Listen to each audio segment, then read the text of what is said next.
Good afternoon mga ka-power. So meron pong tumawag sa akin, no, hindi nag-text or sa messenger, as in call po siya.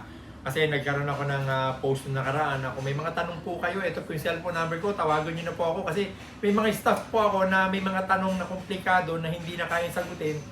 Andyan na po yung cellphone number ko. So tumawag po siya sa akin, taga Quezon Province po siya. Gusto niyang kumuha sa akin ng insurance. So, alam naman natin na kami ay nasa Novaliches, Quezon City. Pwede raw ba siyang kumuha ng insurance? Paano raw kung magka-claim? So, ito pong kasagutan, yes, pwede po kayong kumuha sa amin ng insurance kahit nasaang lupalop po kayo ng Pilipinas. Ang insurance po na hawak po namin or mga binebenta namin insurance ay accredited naman po yan ng mga kasa. No? So, tawag lang po kayo sa amin kung may claim kayo at ma-advisean po namin kayo kung papaano po mag-claim at pumunta na po kayo doon sa kasa kung saan kami po ang aming insurance ay accredited. Ano po? Isa pang tanong niya, paano raw yung policy? Wala siyang hawak.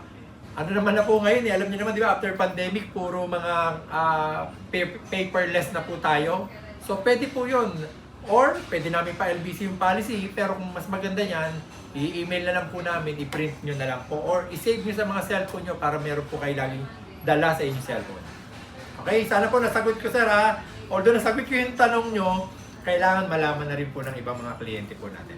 Sige po, maraming salamat.